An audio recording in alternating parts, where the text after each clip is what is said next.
Welcome back live to Le Mans on Eurosport and on Eurosport Asia and Eurosport World, wherever you are across the planet, whether you're watching on the TV, the satellite, the cable, or on Eurosport Player. We are now into the final nearly 1.5 hours of the race, and this is where the heartbreak starts for a number of teams. We've seen just in the last few minutes the number 13 Speedy Sabar Lola Aston Martin grind to a halt midway down the Mulsanne Straight, and we thought the race was over for them, but it is now chugging its way very, very slowly back to the pit lane.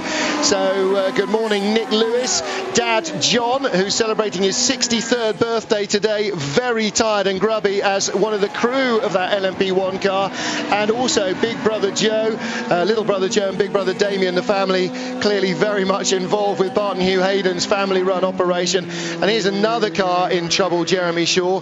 This is the Argentine crewed Munchies Ferrari, which lies third in the GT2 category at the moment. It had a 2-minute advantage over Tracy Krohn's Risi Competition Ferrari, the green machine, and I think it may have lost that. There's the speedy coupe coming back to the pits. Not quite so speedily, unfortunately, but the good news is, as you say, Martin Haveney has been able to get it back toward the pit lane, and they will now try to find out what is wrong with that car. It was running in 7th place absolutely superbly. They had been going pretty much all the way through the race, and then it ground to a halt, what, about 15 minutes or so ago. 17 minutes ago, but the good news is that Bellici has been able to get it under its own power and get it back to the pit lane. So now they will see if they can work on it, get it back in the fray, and hopefully hold on to a top 10 finish. He's still got 4 laps in hand over the number 15 Team Kohler's Audi R10 TDI. You can see the team are getting ready to receive it, and one of the things they're going to do while the car is here is effect a driver change. They will fuel it first. That's the first job you always do when the car comes in, other than cursing and getting your fire suit back on when you're hot, tired, sweaty and disgusting. Helmets, goggles, everything in the pit lane.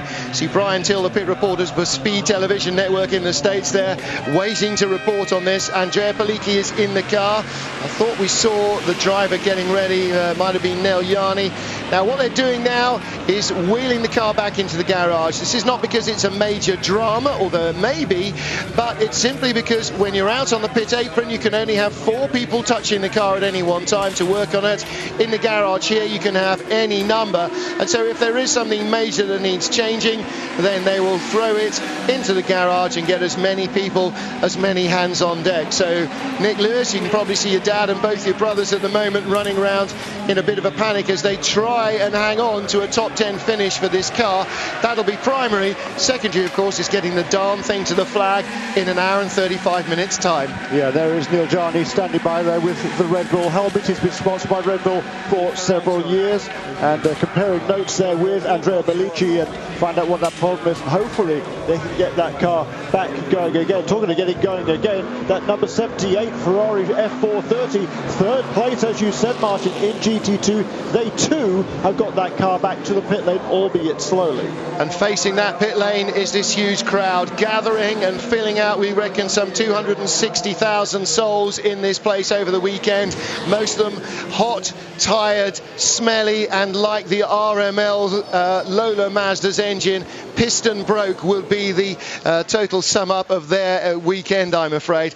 It's taking its toll on the drivers, on the machinery, on the teams as well. And joining us is a man who has sat through it, stood through it, suffered through it for many, many years. Hugh Chamberlain, very rarely not running a car here this season, but you know the heartbreak of Le Mans and the jubilation as well. Winning and seeing a car just refusing to do what it's told are just as likely outcomes of any entry here, aren't they? That's true, yes. It's terribly sad that people get to within a couple of hours of the end, but as I've always pointed out, by the late morning everybody thinks it's over. They've seen the dawn, they almost think it's a complete race, but a couple of hours is 2 Grand Prix nearly, or 1.5 Grand Prix, and there's a Grand Prix distance to go even now, so that gives you some idea how many cars fail to finish a Grand Prix. So it's very, very hard work to get things done now. Well, now, Hugh, from your team owner's perspective, we're looking here at our race-leading car, Marc Genet in the number 9 Peugeot. Last couple of years, Peugeot has been very quick, and somehow they've managed to lose the race to Audi.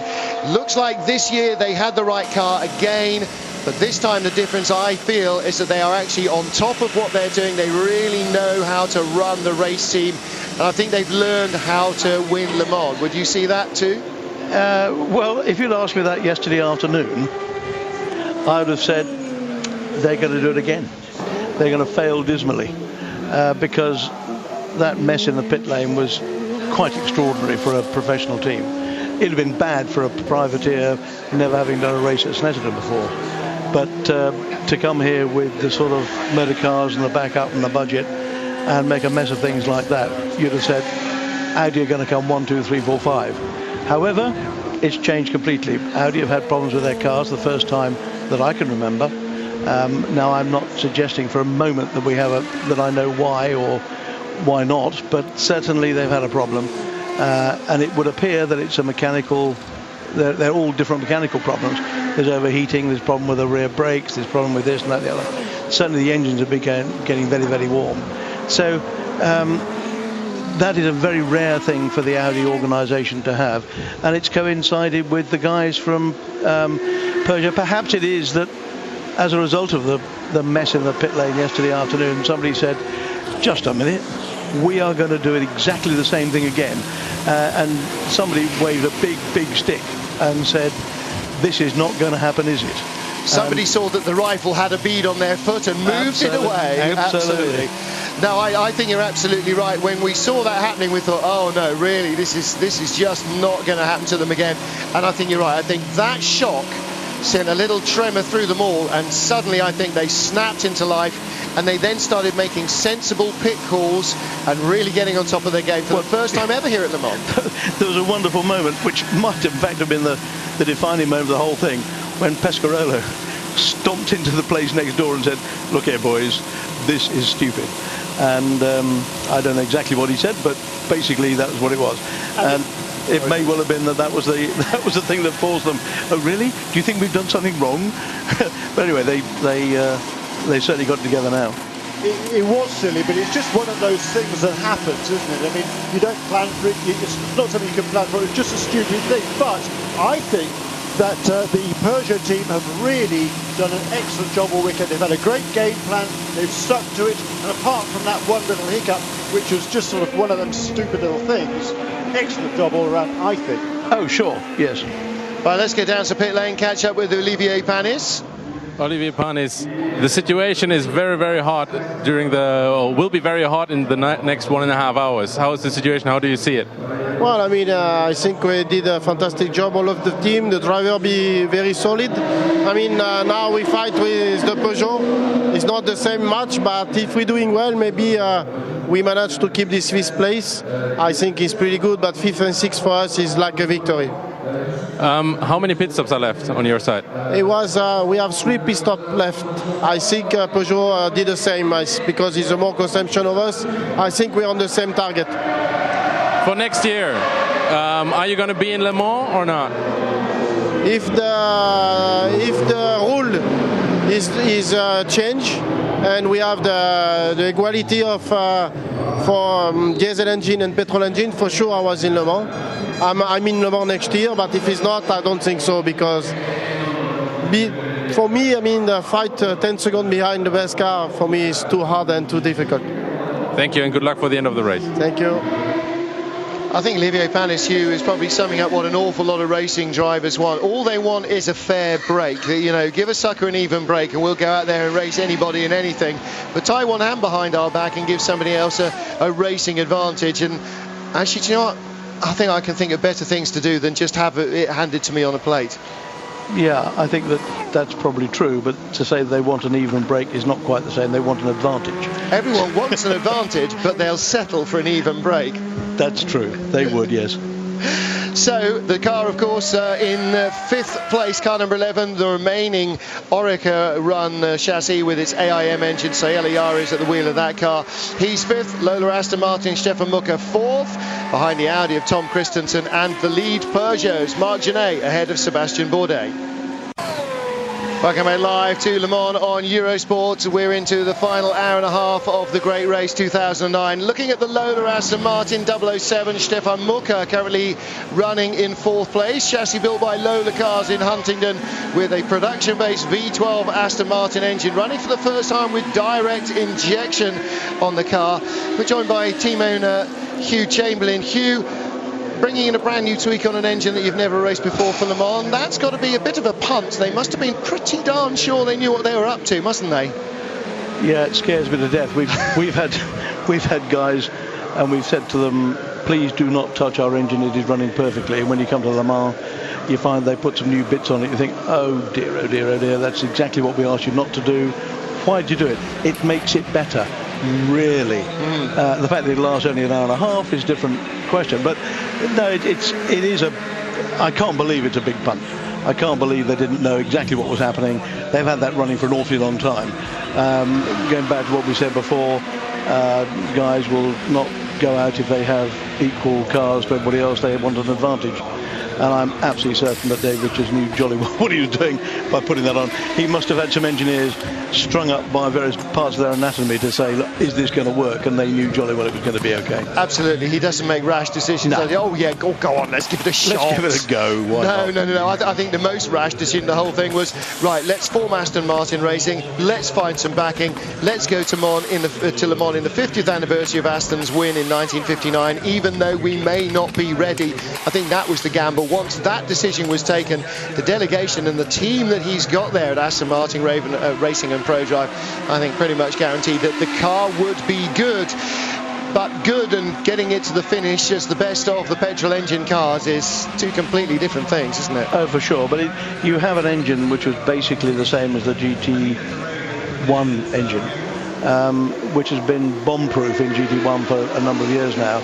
And so I don't really think it was that much of a gamble. The Lola chassis has been proven.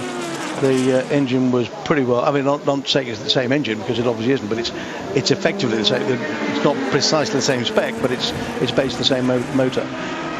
So there were some very good reasons. He did some aerodynamic tweaks which he thought were right, or at least they ProDrive thought were right. Whether they are right or not, we'll never know, because the other cars are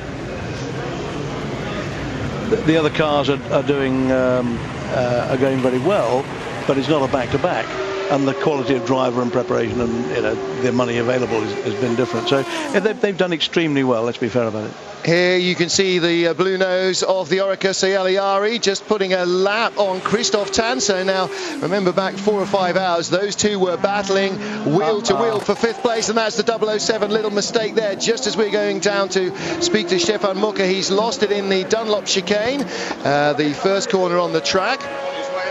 On his way out of the pits, I think that's right. Yeah, Thomas Enger had just taken over from Stefan Mucker, and he throws it off the road on his way up to the Dunlop curve. Oh, just a little eager on the power. Loops it round in front of the Cruise-Schiller Motorsport car, which didn't want to start the race, but incredibly is still going. Let's get down to the pit lane and Thomas Mucker. Stefan Mucker, Sie kämpfen. Stefan Mucker, indeed, not Thomas Mucker. Thomas, to get me Engers and me Muckers mixed up. You're still battling hard. Is there any chance you might make it up to 3rd place? We weren't expecting that at all. To be 4th is just like a dream for us. We didn't even expect to do this far, to be honest. So far the car hasn't given us any real problems. And we got to see, obviously, we've got an hour and a half left. The last few minutes are going to be like the start of the race. Let's hope not. I think we're going to make one more pit stop, and hopefully everything will continue happily. Well, you're looking here at the Pescarolo team. This is the Pescarolo Peugeot lineup, and that was the main drama really of this race. We've seen a few big accidents, but in the night just before dawn, Benoit Chaluet destroyed the number 17 Pescarolo Peugeot, and for some while the rescue crews took their time getting him out of the car. There was a lot of worry over him. For anybody who's seen the pictures of the wreckage, Benoit Chaluet is sitting up in a medical centre. He is happy. All right, he's pretty stiff and pretty sore, but Jeremy carried away uninjured in his entirety from an enormous accident down in the Dunlop curves. Yeah, gosh, that was I didn't see it, of course, and I haven't even seen the debris that was left over from it, but I spoke to a lot of people who were very, very concerned about him, and it's great to see that Benoit Trullier is now out of any danger. He's out, he's out running, probably not running around. He's probably lying down. But the safety, the integrity of these cars really is quite remarkable these days. Just want to got a point here. We heard Stefan Mulker there say that he reckons he can get to the end of this race on one more pit stop. Now, I've been trying to pay attention to the lead Audis, and there's some interesting strategies going on there. And I believe that Marc Genet has probably got to make, got to make 2 more pit stops. That'll be the lead Peugeot. Yeah, but and so does Sebastian Bourdais. It's going to be quite interesting because there's only 17 seconds now between those 2 cars, and the number 8 car has been eking out a little bit more mileage on its tank of fuel than the number 9 car. Generally speaking, they're 17.7 seconds plus a pit stop. I'm going to stop you right there because yes, the 008 Aston Martin engine is definitely blowing out oil. The Lola Aston with an hour and 21 minutes left to go, so definitely much slower through the Porsche curves, and there was a distinct haze of oil smoke, and again there it is, and the hue that looks like when he's picking up the throttle. So I'm thinking that that might not be a good news sign for piston rings, something like that. Yes, except if you notice, I think it was only on left-hander, so it could be something to do with a bit of oil surge somewhere. A particular problem. Perhaps something's come undone. Well, if they've as lost, long as they get it back into the pits, they can have a good look at it. And if they've lost a piston on that V12, then they can always take the spark plug out and run it as a V11. All right, it won't sound nice, and it won't feel nice, and it won't look nice at the end of it, but it'll be a Le Mans finish, and that's actually more important possibly than saving a few pistons and a few rods. Yeah, I don't know if they take the plug out, but I take your point. I flipping well would if my car lapsed off a cylinder, but anyway. I think what you do is take the injector off. It's the same principle. Right. But you have, well, that fuel being blown all over the place wouldn't be a good idea. No, maybe not. Through the plug hole. But no, they'll be checking the back. As ever, they refuel the car, and then if they have some idea, which they will have from the telemetry, they'll have it back into the garage where all the lads can jump on it and do whatever they have to do. Hopefully it'll be, with fingers and things crossed, then we hope that it's just a loose something and a oil coming out where it shouldn't do, and let's hope that's what it is. Well, Rob Terron, how did you read that? You've been sitting at home throughout the entire race, correcting us on all our commentary mistakes and chatting along with your laptop and everything else there. So obviously your girlfriend Sue Long is the best girlfriend in the world, and you must at the end of the race pay homage to her. She may have been doing the ironing and keeping you fed, but it can't go on forever. We're going to take a quick commercial break, Rob. Let's see if you can talk us out of this one and into the adverts. Join us live for more from Le Mans. Martin Haven, Jeremy Shaw and Rob Terron on his sofa. Welcome back live to Eurosport, looking at our GT2 class leader. 4 different racing classes of car in this Le Mans 24-hour race. We've got 2 prototype classes. Those are the open and closed cars that look like racers. The Audis, the Peugeots will be prime examples. LMP1, LMP2, the prototype classes. And then cars that look like road cars. Ferraris, Porsches, Corvettes. Those are the GT Grand Touring cars. Bigger, faster ones, GT1. And the less bigger, faster ones, GT2. But of course, we're talking about Ferrari 430. So actually they are quick and clever. They're just not quite as quick and clever as the prototypes. Looking there at the car that is now battling to hang on to 3rd place, the red car with the white roof, and right behind it the green car. That is the battle for 3rd in the GT2 class. Fabio Babini for 2nd, in fact. Fabio Babini in the 97 car. Tracy Crone is 3rd and closing on Babini. Yeah, but they're 4 laps behind. Dr. Ulrich, wie sieht die Situation aus für Ihr Auto Nummer 1? Wolfgang Ulrich is ahead of Audi Sport. What's the situation with car number 1? Ich denke, dass unsere Konkurrenten von Peugeot wirklich zeigen, dass sie sehr konstant fahren können. Wir fahren etwa auf dem gleichen Zeitniveau. Aber ich glaube auch nicht, opponents of Peugeot have shown that they are you should not underestimate them. They've been extremely competitive. They've run a very good race so far. And the gap that we've got now, which is over 3 laps, really no chance of catching them. Of course, for us, it will be a result to get on the podium. It's a disappointment not to be on the top step, but I think we have to be satisfied at the moment if we can finish on the podium. Dann können wir auf jeden Fall derzeit immer ein bisschen schneller fahren. Und da wir etwa 1,5 Runden Vorsprung haben, glaube ich, können wir das von der Seite her normal angehen. Am Ende wäre es ein erfolgreiches he was saying that I think perhaps we could go a little bit faster, but the gap is so large really that there doesn't seem to be much point in trying to catch them. Die Ergebnisse vergleichen mit den Vorgängerautos, die wir hier nach Le Mans gebracht haben, dann muss man natürlich sagen, ist man nicht so gut aufgestellt gewesen und nicht so gut angekommen. Well, he's comparing the results of the previous years that Audi have been here. Of course, they've won 8 times in 10 appearances, including this one. He said, we're not particularly satisfied with the way we've performed here.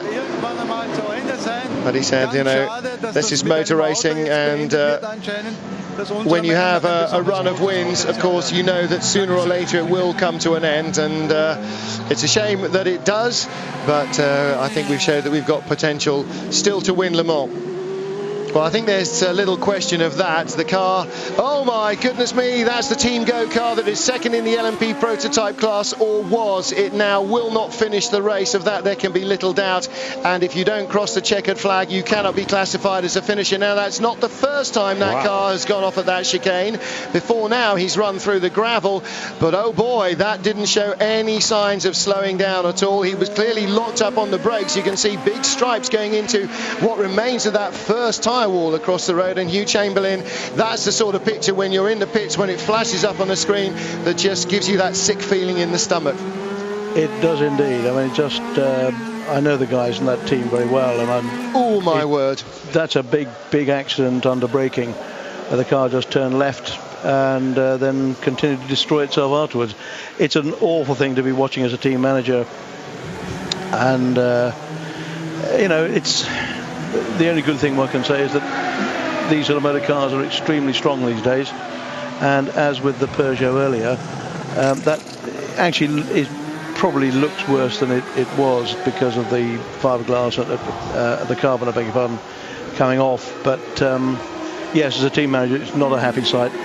Well, Sejiara, the driver, he's previously won this race outright with Audi. Audi Team Go won here, and he is still in the cockpit of the car. Now, they're going to keep him in there, Jeremy, until rescue cars come. The safety car is out, or the safety cars are out, because we have 2 of them here, one for either side of the circuit. Don't despair, don't rant now, but they will wait for the extrication crew to get there with all the specialised equipment to make sure that if he is injured in any way, and indeed even if he's not worse off being taken out of the car than he was when he was still in it. Debris everywhere, but mostly, it must be said, actually, Hugh, for everybody else, luckily, off the racing line, off the bits of the track they all use. They turn off the public highway there, go round to their left through the chicane and come back, and so they can continue to do so without fear of running over lots of old rubbish. Yes, for sure, and there will be lots and lots of shards of carbon, but the only concern now is that poor old Sedge is still in the car. Yeah. Race leader is on pit road, and with the safety car out, everybody will be coming in as well. Well, he is there. Yep. Car number 7 is right behind him as well, so Marc Genet stops on lap 366, his 32nd pit stop, and that's good.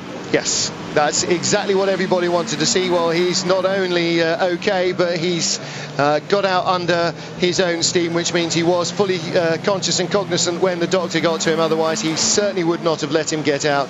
So Sejiara is okay. He will be having a lot of difficulty getting out of bed tomorrow morning. He will be stiffer than a stiff thing, but it seems that he has got away from that without any dramas. And Jeremy, the most destructive part of it was him going backwards. It looked like, but actually the most destructive bit of it was the car turning sharp left at 150 odd miles an hour into a barrier not 20 feet from him. That would give you quite a shock. I mean, you just jump on the brakes and all of a sudden the car turns left. You're not expecting that. We saw it earlier on, actually during a safety car earlier this morning. It happened to one of the Kohler's team Audi R10 TDIs. Similar sort of thing, except one subtle difference. Under the pace car, you're doing about 50 or 60 miles an hour. He was doing about 150 or 60 miles an hour. Now here's a car, the Crucial Motorsport Lola, that was wrecked in a practice incident, and they struggled to get the car into the race. The team went to their hotel on Thursday night and have not seen home or a shower since then. They came into the office on Friday morning here to start work preparing the car for the race, and it has basically refused to cooperate ever since. Somehow they've beaten it into near submission to keep it going. Hideki Noda at the wheel there, and when it last left the pits, it left so in a cloud of belching smoke from the exhaust. Its stalled sheet of flame came out as he restarted it. Lots more smoke, and it is alight underneath, and well alight now, and I rather fear that that Mazda engine has gone the way of the RML1 of the Oak Racing number 35 car. It looked exactly like what happened to them, and piston ring failure or something in there has filled the engine with oil. And Hugh, as you know, the engines are built to compress petrol and not oil, and when they try and compress oil, which is much harder to compress, they end up losing generally. Yeah, for sure. I mean, it was pretty obviously on fire. What concerned me was, why was everybody pushing the car when it was on fire? Well, they're looking down on the top surface, and we're looking up from the undersurface. Well, no, there was... Perhaps their legs were getting warm. There was obviously smoke that was coming out that wasn't just steam and heat. It was fire-type smoke. Let's face it, the Marshals do a fantastic job here, but I think they were obviously getting a bit tired there, the guys down at the beginning of the pit lane. But and would you be? Yeah, well, quite. Exactly, that's my point. Here's Tom Christensen in for a routine pit stop. We've already seen the race leader, kind of a 9, Marc Genet, in for a quick splash and go. That will, well, it might or might not be enough to get him to the end of this race. And we're going to have to see now where the leaders are in terms of their pit. So it's a long safety period, conceivably, but most unlikely. There is evacuation procedure done at the beginning of the pit lane, Martin. Well, do you know what? If life was fair, that car would crawl across the line at the end of the race after all the grief it has given its team. But this is Le Mans, and here life ain't fair, as Hugh will testify, and so will everybody else who has ever run a car here. Trouble with a bit of oil down there on the track. They'll clear that up while the safety car is out, and we'll take a quick commercial break. Stay with us. Welcome back live to Le Mans. You're just seeing pictures recorded a couple of minutes ago of the drama for these guys, the Cruz Schiller Motorsport team.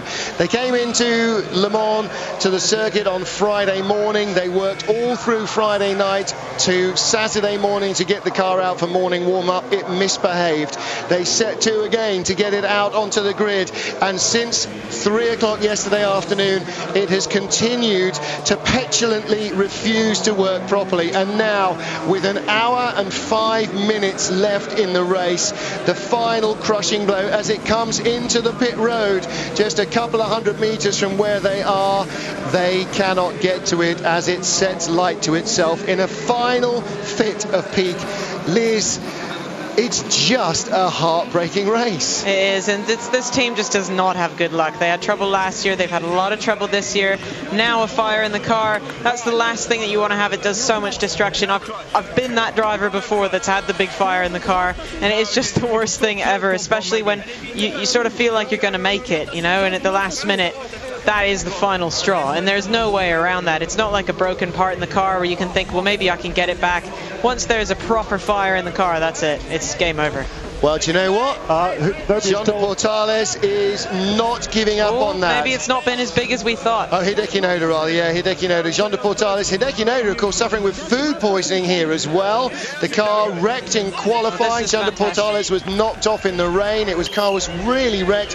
And, of course, this the car that got sideways under Hideki Noda in qualifying yesterday last year, Jeremy, and barrel rolled itself into destruction. It was a 2-night all-nighter they had to pull last year to get it into the race. This year, much better prepared, only a 1-night all-nighter before the all-nighter of the race itself.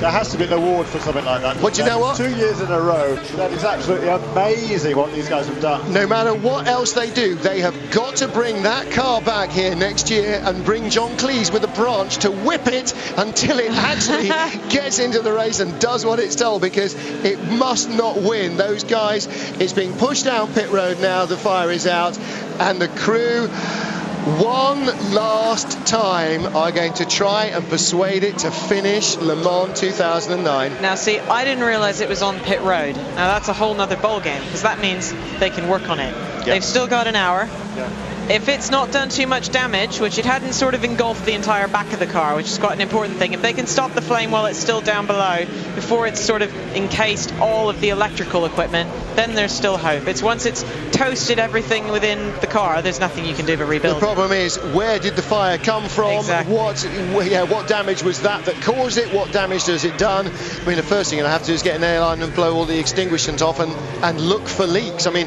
luckily, white powder everywhere. The oil's going to show up pretty quickly where it's leaking from. And as fires go, it wasn't a major fire. True. So one would hope if it was just a little bit of sort of oil seepage onto the exhaust or something like that, then maybe they can get away with it and get it back into the fray. But as you say, Liz, yeah, the good news is it is in the pit lane. It's actually now just being rolled up to the Crucial team, yeah. Garage. They'll put it in there, blow it all off, and stand back a bit. It's nasty stuff, that. Yeah. They need to have a new motto on the rear wing. It should say, "We have no luck except bad luck."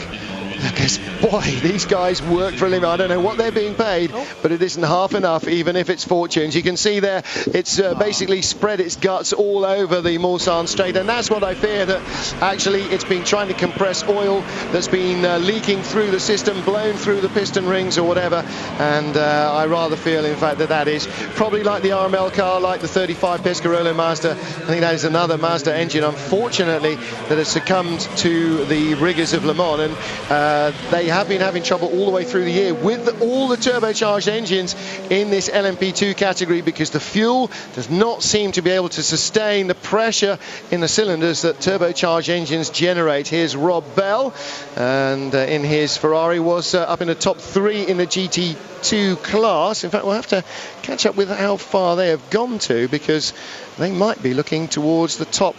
They are 1, 2, 3, 4th in the GT2 class now, aren't they? Yeah, just ahead of the Spiker. 1, 2, 3, 4, 5. Yeah, 5th place for the Spiker. And Matis Russo and the Argentinians, the Munchies Ferrari, they are next up in 6th, and now only a couple of laps ahead of the Team Modena car with Roman Ruzanov and Leo Mansell. And Pierre Eret, isn't it, sharing that car absolutely with those two guys. So maybe they've got a chance of a top 6. I was down in that pit a little while ago, shortly before Leo Mansell got out after a very long stint, which he'd been turning his fastest laps of the race. Just now getting much more comfortable with that car. Looking at the Crucial garage, do you know what I have to say? I think Hideki Noda is either looking at his belts or having a quiet weep to himself, and I'm not quite sure which I'd be doing. I think probably the latter, actually. I know which one I'd be doing. Yeah, I think so too. I think he is just having a quiet moment of himself, and he is getting out of the car for what will be the final time at this year's Le Mans. That car is going no further, and that is just not fair, either for him, who struggled through rotten food poisoning, to be part of this crew that Jean Portalis and Matthew Marsh did not think he'd even be fit enough to drive the car at any stage at one point, and the crew that rebuilt it after a near complete write-off in Wednesday's wet qualifying. It has fought them every inch of the way, and in the end, as so often happens, the wit of man is not enough to outwit the malice of ill-tempered machinery. Here is our lead order at the moment. Peugeot's 1st and 2nd, Audi in 3rd place, the Lola Aston Martin in 4th position, Edevugla Shonax Romania Orica AIM, and the recovering number 7 Peugeot HDI in 6th place. And I fancy this full course caution might just have played into that. If there was any doubt about sort of team orders or whatever amongst the Peugeot brigade, I think this might have settled it in favour of the number 9 car. It was looking, I believe, pretty interesting prior to that caution period, because the number 9 car definitely needed, I think, to make 2 more stops, 1 full stop and a bit of a splash of a stop, and a number 8 car was able to go on just 1 stop from here to the end of the race. But now, because of this twin safety car scenario we have here, the number 8 car is caught behind the second of the pace car, so it's a full half a lap back, rather than having been able to close that gap and make an interesting fight of it towards the end. So that's a bit of a shame, but who cares? It's still Peugeot 1-2. Tom Christensen now 7 laps behind the leaders in the 3rd place, a couple of laps ahead of the 007 Lola Aston Martin. and then Sohail Ayari rounding out the top 5, as you say. Let's talk a little bit about pit stops. One thing we've said over the years, over the last 8 wins for Audi in 9 years, and Bentley's win as well, which was part of the Audi family. One of the things that's always been a factor of Audi's dominance is pit stop strategy, pit stops. We always look down at the end of the year on our timing screen. It says how many pit stops each car has done, and invariably the winning car in the last decade, Audi, has done less pit stops than anyone else. This year the leading car has done more pit stops than anyone else in the field, not of its rivals, in the whole field. Yes. 34. Yes, and I can tell you the reason for that. And the reason for that is, if you remember, on the very first pace car of the race, way back inside the first hour, they came in and made one extra stop just to top it off with fuel because of the way they were positioned on the racetrack vis-a-vis the race leader at that stage. They've done the same just now, so there's 2 of those 3 pit stops. And I think they did it during the night time as well. Precisely. But still the point remains, they had no pit stop advantage, no fuel economy advantage over anybody else. They have won on grunt and speed, or will, if they do win on speed alone.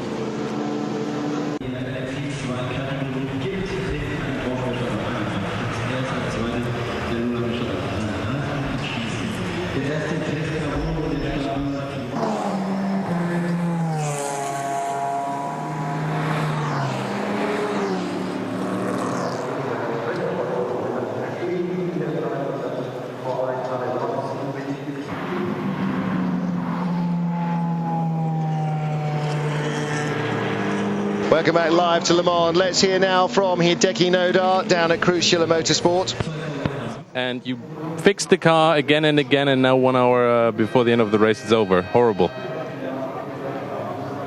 Yeah, it's only 1.5 hours to go. I would say it was a nightmare. We had very nice weekend. Everyone tried so hard. It would have been nice if we could see the checkout flag, but this is racing. I'm just sorry for the team, sorry for the teammates, sorry for the sponsors. I tried everything I could think of, but just couldn't make it. Thank you. Thank you.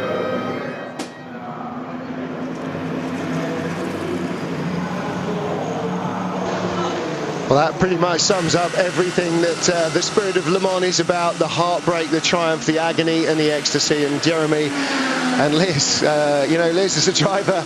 It's very hard to be in that situation, but I think it's actually just as hard to see somebody else in that situation, and it shows exactly how much this means. Just getting the car to the finish is like climbing Everest. I mean, he was so professional with the way he said that. You know, he said the team worked so hard. He was sorry for the sponsors, for everything. He actually took the moment to actually make sure that he'd given everyone their dues. Yeah. But I mean, it is the worst thing ever. I remember in 2006, our car got a puncture on the last lap of the 24-hour race, and Clint Field got out of the car, and I swear, I think all of us, we truly wanted to die. We thought it was over on the last lap of the race, and thankfully he got back in and drove it in on the rim and we finished. But that for that moment, you literally feel like your entire life has reached that point, and then it's all going to go down the bin. So I can completely, I feel what he's feeling right now, and it is just so awful. I mean, you'd rather have it happen in the middle of the night or even yesterday than have it happen now. Yeah, that's what Hugh Chamberlain always says. If it's going to break, could it please break in the first hour so we can get some beer in and go to sleep? Yeah, don't wait till the last hour, for God's sake. Yeah, well, I'll tell you what, I was just asking Hugh about that earlier on, actually, because back in 1980, not very many, I drove one of Hugh Chamberlain's cars in the Wilhard 24 Hours at Snetterton, and it was a Daihatsu 3-cylinder thing, and if it was on 3 cylinders, it was running fine. Right, yeah. Unfortunately, it blew a head gasket after 20 minutes of the race. It took us about an hour to fix it. And we thought, well, what do we do? Well, we just drove the thing like qualifying for 23 hours and 20 minutes. But, I feel for Hideki. He's a lovely guy. He's put so much into his career. He's raced all over the world. He raced in North America, won a couple of Indy Lights races 10 years or more ago now, then went back and raced in Japan fairly successfully, and he's put his heart and soul into putting this Le Mans program together. You might remember last year he was involved couple of years ago now, wasn't it? In the Eco Racing program with Ian Dawson, another Le Mans stalwart who we hope to see back here soon. But his dream was to race here at Le Mans lately. He did it last year. They had all sorts of disasters, and to get this close to finishing. I think, as you say, that emotion is just the third year is going to be a charm. They got to within an hour of the finish. Next year, they've got to bring the car back, and of course, do the job, complete it for everybody who's had heartbreak for so long, Liz. Well, I think when you get this close to the end, you can actually taste it, and you're thinking, surely we'll make it now. We're so close to the end. All we have to do is keep it going around. And like he said, he did absolutely everything he could. And I think as a driver in a 24-hour race, you're completely dedicated to bringing the car home, no matter what it takes, even if you have to pick it up and carry it down the circuit, which I'm sure he would have done if he could. Yeah, absolutely. So, like I say, I really feel for him, because we've all been there, and I totally know exactly what he's experiencing right now. I think everybody who's been with us throughout the night, who's watched this Le Mans coverage start to finish, there'll be a sniffle and a tear in every eye, because you can just empathise so much with that. This is Thomas Enger in the 007 Aston Martin with its Lola chassis, and this car in 4th place, carrying those familiar Gulf colours. Gulf and Aston Martin united 50 years after Aston won their first and only Le Mans in 1959. So that car in 4th position, 2 laps behind the Audi that's in 3rd. And Jeremy, one thing that a safety car in the final hour does do is it robs you of laps, any chance of making up positions if you're coming from behind. And of course, it's pretty much actually what the leaders want to see, because it gives you less time to worry, less time to hear things. You see the safety car, there's Stefan Ortelli. His car is lying in 5th place, so Eliari driving it.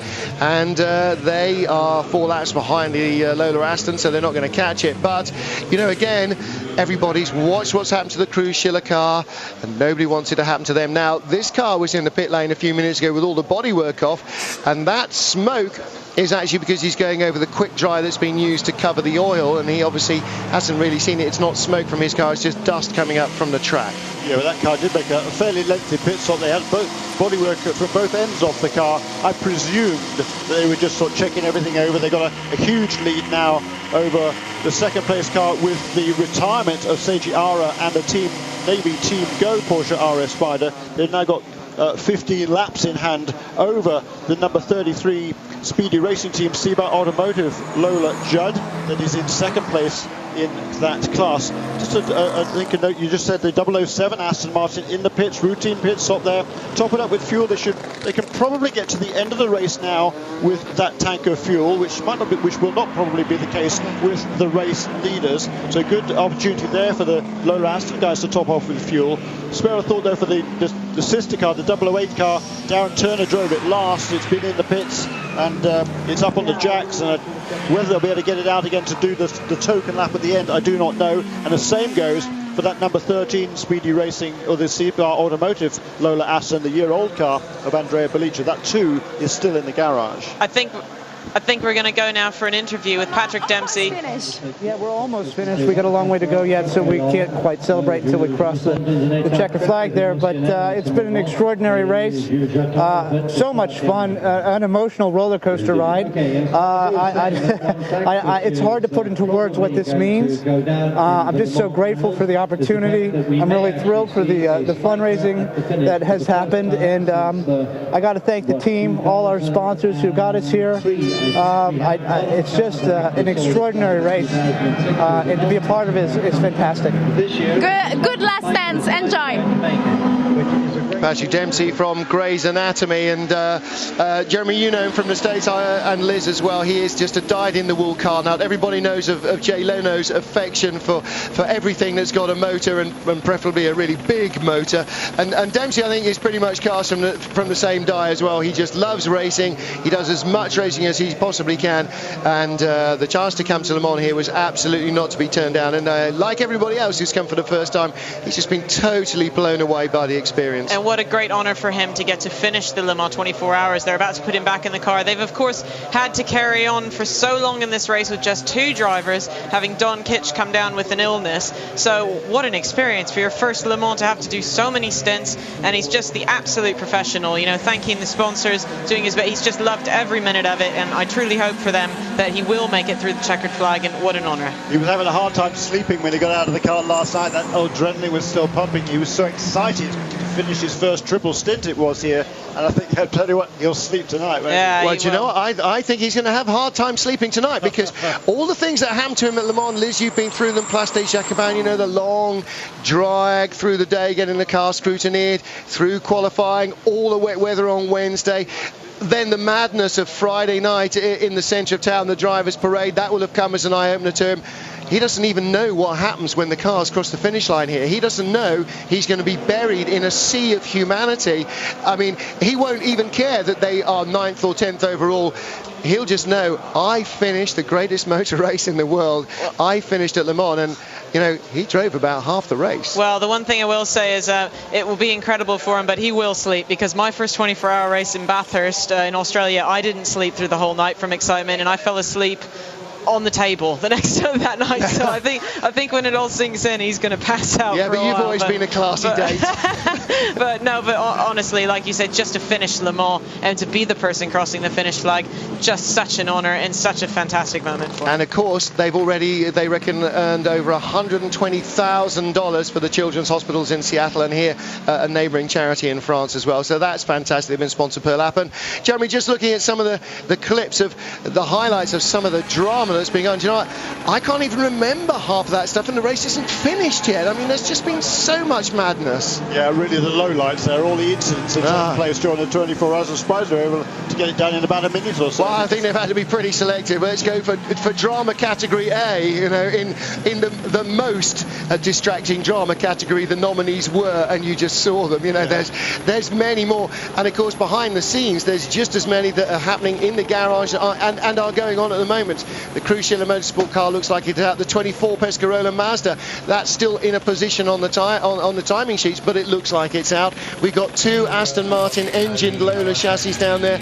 Both look like they're out. And Patrick Dempsey is getting into what looks like a healthy Ferrari for the final stint. And, you know, he will be under team orders to go. He will be under the orders to do exactly what he's been doing, which is just do a pace he's comfortable with, keep the car out of trouble, don't hit anything, stay away from the curbs, just bring it home. Yeah, I think the only problem that car has had during the race was there was a loose bumper over now. We saw it in the pits for quite a long time with the rear deck lid off, and what happened was that the bumper mountings came loose.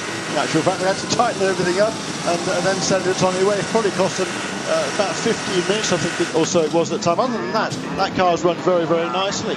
But again, they, like the Schiller crews, and like maybe a dozen crews in this 55-strong field, the only goal is to get to the end of the race, and some are going to make it, but far more are going to suffer heartbreak. This is Audi number 3. Now, you don't expect to put them in the we just want to make it to the finish category, but that's all they've got now. Romain Dumas just wants to finish the race without the car spitting him off the road, as it has done to all of his teammates so many times. It has just been the bucking bronco of the field. It's been off more times than I think just about anything else, and it's an Audi. Yeah, we've got there's several cars that are on a lead lap with one another. That's the good news. The bad news is they're both separated by the two different pace cars. The first two cars in the race, numbers 9 and 8, they're held up by the respective pace cars out on track, so they're about half a lap apart. And also the battle for 6th and 7th, Nicolas Minassian has completed 357 laps, as has Andre Lotterer, and Lotterer has just been onto pit road for Team Colas, and I haven't seen the number 7 car on pit lane for a few laps, so I wonder whether the number 7 car is going to have enough fuel to get to the end of the race. I fancy it might not. Yeah, if we haven't seen it for a while, I don't think it will. The stints are just not that long here at Le Mans, because we have these big long straights, real fuel-sucking straights they are. Yeah. So it'd be interesting to see what their plan is. We don't. This is the last lap under safety car. That's right, and the last few stints, we've talked about it sort of on and off a little bit, but the last couple of stints have been really interesting, because the number 8 car in second place has been getting 14 laps per tank of fuel, which is way more than anybody else has got all race long. The number 9 car, meanwhile, has been getting 12 laps, and that was what was going to play out towards the end of this race. It was looking really, really interesting, and it might yet. Safety car pulls in. We are back under green flag racing once more. At least one of the safety cars has pulled in. Let's get down to the pits, catch up with Bruno Senna. Bruno, I'm sure your first Le Mans didn't finish as you want, but what is your first feeling? Obviously, it's very frustrating, especially for the team. I'm feeling that we could have given something more for the team, but racing is very difficult. All kinds of variables come into play, and sometimes it doesn't go as planned. But I have learned a lot. I've enjoyed the experience a lot, and I hope I get another chance to come here and to do a much better job than I did this time. So you got the taste of 24 hours of Le Mans, and you want to go back? Yeah, this time I got the taste of 14 hours of Le Mans. I need to get another 10 hours of tasters, but yeah, hopefully it will happen in the future. Thank you very much. Thank you. Liz, you know what it's like to come here and get infected with the bug.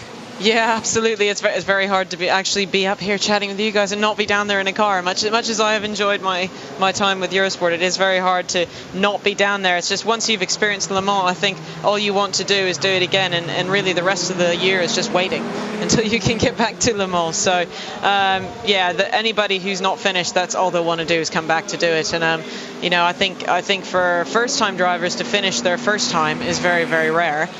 Certainly I didn't finish Le Mans my first time, and I was desperate to get back to have another crack at it. So you can just see that desire in those guys, and they will be back next year, I'm sure, if they're given the opportunity.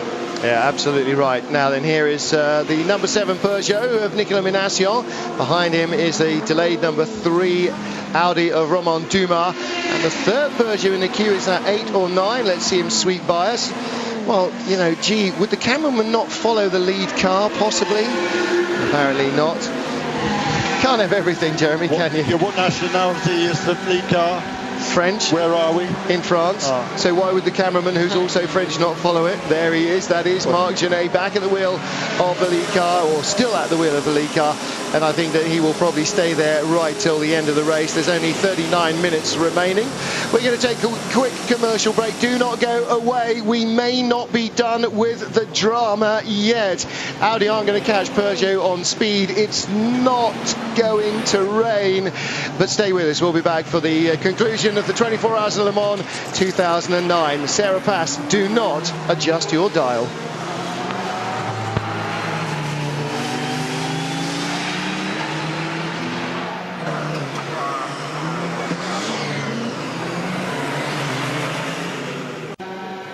Welcome back live to Le Mans 2009. Peugeot first, second, Audi third, Lola Aston Martin fourth, ahead of the Oreca AIM, and in sixth position the Peugeot of Nicolas Minassian, which was delayed early on. And it was the shock perhaps of the collision, that car being released into the path of the number 14 Pescarolo Peugeot, and being damaged, picking up a puncture early on and dropping out of any chance of contention, the number 7 car that is. I think it may well have been that shock that really focused Peugeot on the chance to win this race. And one of the drivers in that lead car is already a winner here. It's David Brabham. David, I'm sure this will be a long, long hour. Yeah, you can say that again. Yeah, it's 40 minutes to go. We just have to keep going. The car, the Peugeot has just run faultlessly the whole race, so there's nothing coming from Mark to say there's any issues. So you know, so far so good. The name of Brabham can be again on the list of the winner, so it's such an incredible story. Yeah, I mean, obviously.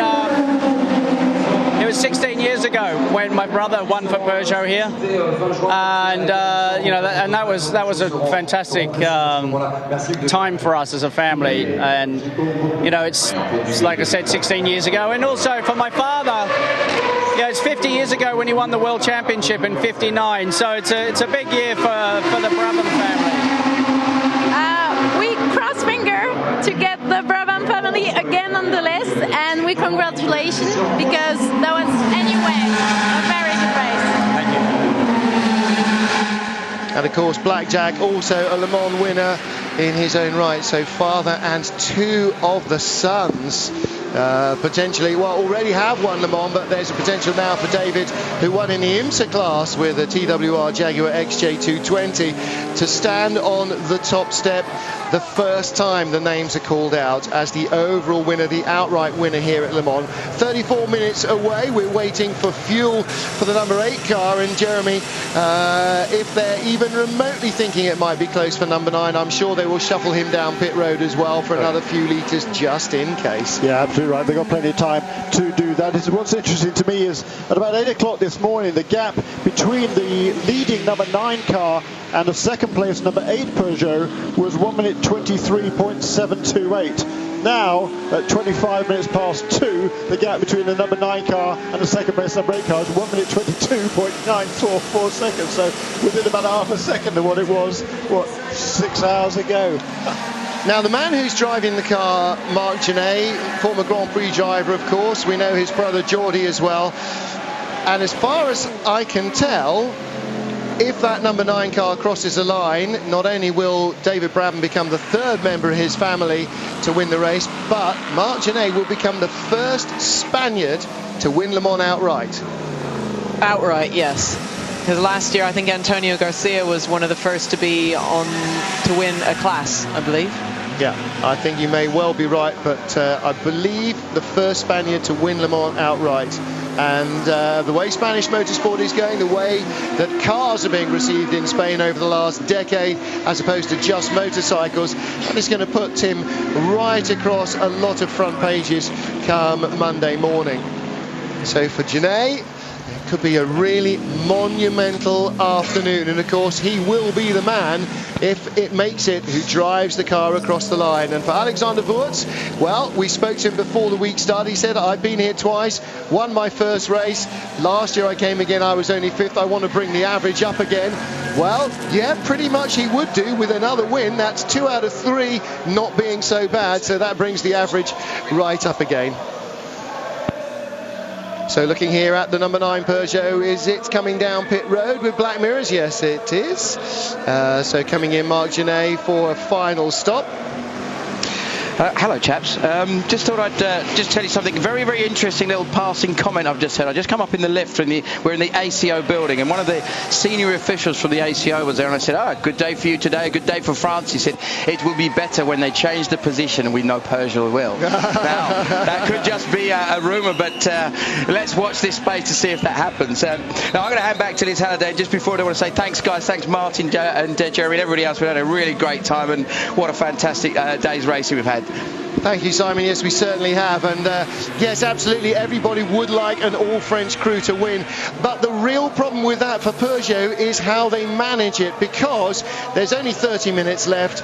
And if they deliberately swap the cars over, then the only headlines are going to be Peugeot plays a joke on Le Mans. Peugeot, plays with Le Mans. It's not going to be the all-French glory that actually they're looking for. And I think that will then have the PR men's rifle trained firmly on their own foot. Well, it is an interesting problem, isn't it? Because, so matter? No, that's okay. No. Carry on. No, it's all right. You're in mid-try. Go for it.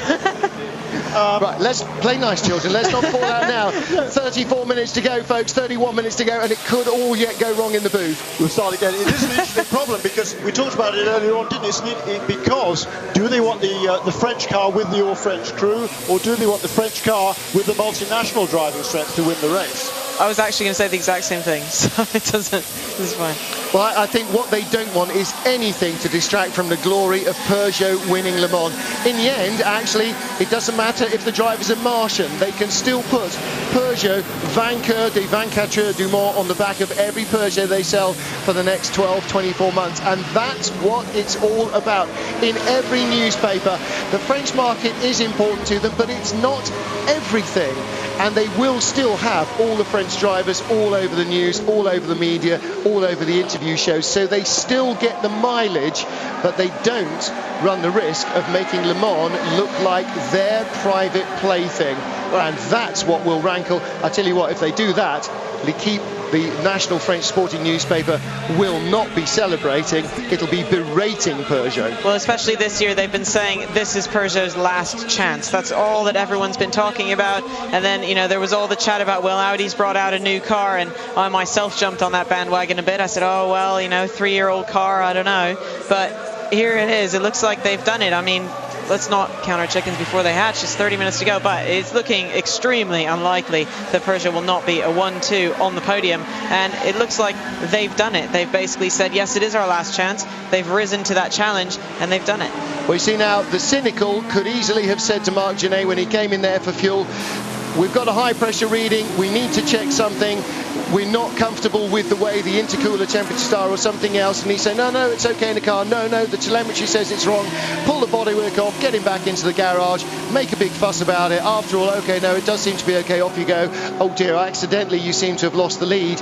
But to their credit, I think they really have to play this straight. They've played this like a proper race team, trying to win Le Mans with the best equipment. They have got the best equipment this year, but maybe they had the best equipment last year and just didn't use it properly, and that's what they've ironed out this year. I really think this time they are a Le Mans winning team.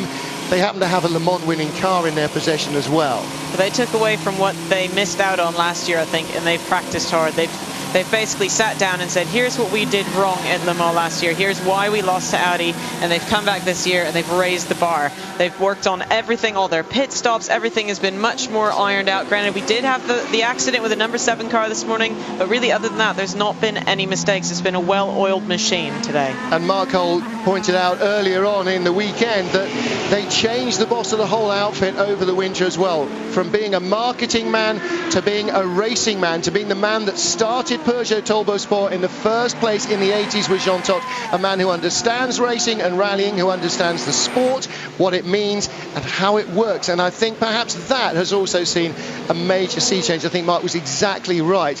That's really made a big difference to the way they look at things. They don't look at the headlines, they look at the result that brings the headlines, and that's the thinking that's getting them where they are, first and second at Le Mans, with 28 minutes left to race. Welcome back to Eurosport. Mark Cole, Liz Halliday and Martin Haven here taking on the run down to the finish. Just 25 minutes of the great race to go. No mistaking where that fan club is from. We've got a problem here. Just as we come back on air, one of the Peugeots rolling down the hill here, Liz. Yeah, we're trying to figure out, I'm not sure which one that is exactly at the moment, but it's definitely going very, very slowly, and some very concerned faces in the Peugeot garage. Black mirrors. It's the number 9 car. That is the lead Peugeot. I was just about to get Yannick Dalmas in here, who won Peugeot's first race at Le Mans. That is Sebastian Bourdais. It's not. That is the number 8 car we're seeing the onboard of. Yeah. Is it car number 8? Yes, blue mirrors. It is car. I was just about to get Yannick Dalmas in, the man who won the first race here for Peugeot in the 905 era in the 80s, to say, what did it mean to Peugeot at that stage? He naturally has gone right back next door to our Eurosport France booth to see exactly what was going on. Quelle panique. Oh, palpitations. You know, that's the kind of thing that has just aged Olivier Canel about 25 years in 25 frames of video. My Lord. Yeah, I mean, 24 minutes to go in a 24-hour race, and then you've got this. What is the problem? I'm sure we'll find out in a minute. But we were just starting to do the maths before we came back on air, Martin, about Brabham, Wirtz and Genet. Genet would not actually be the first Spaniard to win. I mean, I don't think you can be expected to have known that. Luis Fontes in 1935 won with Hindmarsh in a Lagonda. Luis Fontes, okay. Yeah. So that was the previous one, but that was pre-war and that's prehistory. You know, so that's even before you were born, isn't it? Okay, excellent. We'll give Marc Genet, who is an honorary Englishman. He's a business graduate from Buckingham University. Spent a lot of his education years there. Great friend of James Beckett of the BRDC, and James does a lot of sort of PR work for Marc, so he's going to be dancing tonight. James is here, of course, and now then, let's just look at what's going on here with this car. This doesn't affect our race leader. This car, don't forget, though, is in second place. Olivier Bourdais, Olivier Canel coming up in a minute. Sebastian Bourdais, he is 6 laps ahead of Tom Christensen, but if he doesn't finish, he doesn't finish. Yeah, that's the point, isn't it? Olivier, j'imagine que le cœur doit commencer à battre très fort là. Olivier, I imagine your heart started to beating a lot faster just a moment or two ago. So, oh my God, yes. Yes, there's not even half an hour left. Barely even. Look at him. He can barely even breathe now. Non, mais bon. So I can tell that there's a lot of emotion. You can hardly get the words. He is almost on the verge of tears. He is on the verge of tears. He is almost in tears. He's saying it's an enormous race, huge expectation on Peugeot from France and everywhere else. And Olivier Canel, for all his professionalism as a race team and rally team boss, as a journalist over the last 25 years, and now as the team manager of Peugeot, he is as emotional as everybody else on the pit wall. And so this is for the team who have worked so hard. They have worked night and day, week in, week out, to come to Le Mans with a chance to win. And that may be the last sensible word anybody gets out of him for several hours, I think. There is a man.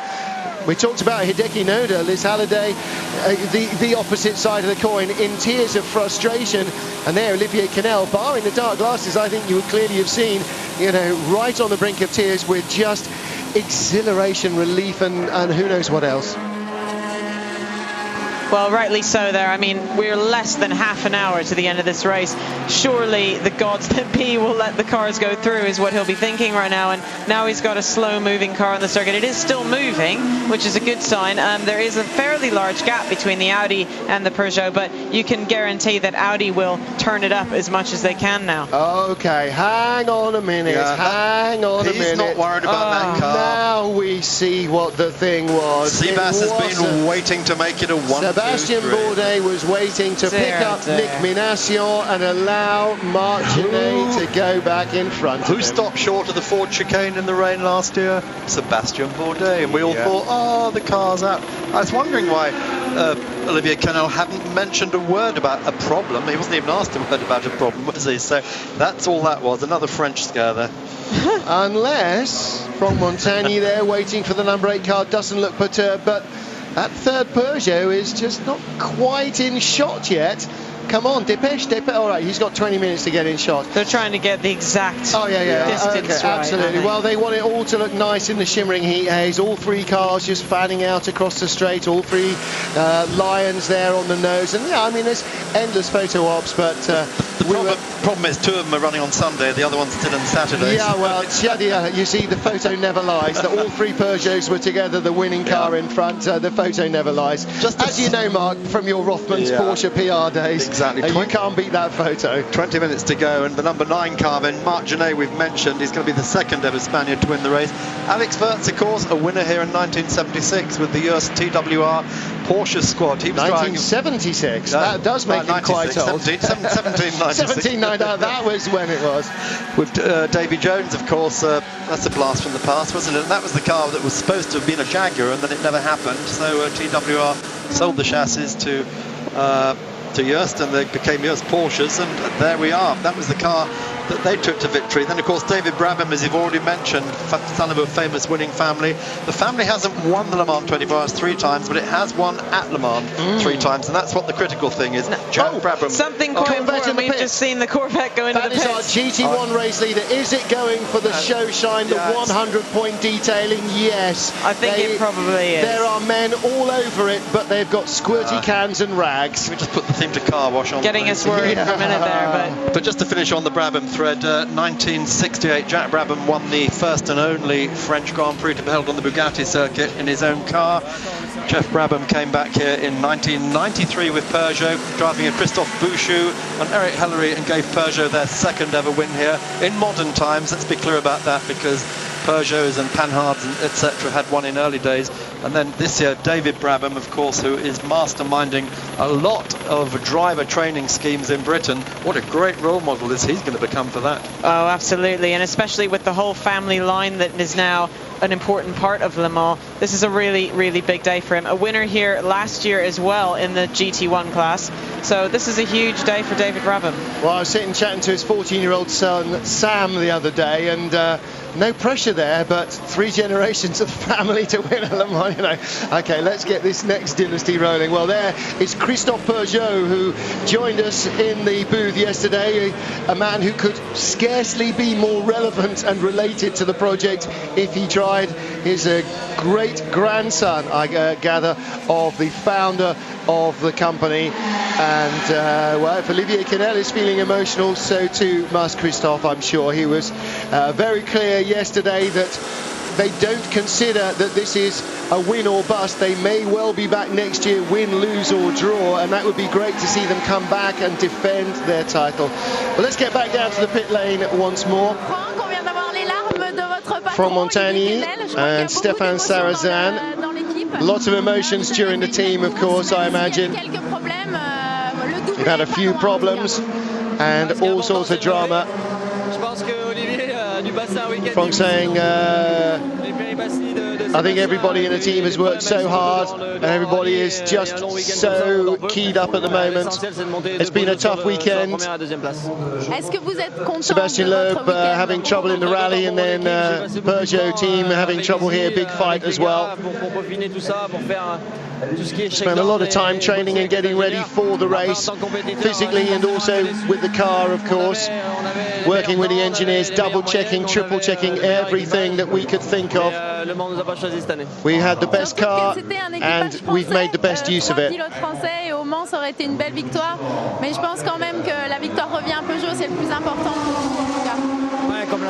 Stéphane Sarrazin saying a French team with French drivers, but like Franck says, fantastic for the sport. We've worked so hard on this for 3 years. It's fantastic for the team. They've worked so hard throughout, and we won't win because we made mistakes. He, of course, is in the number 8 car.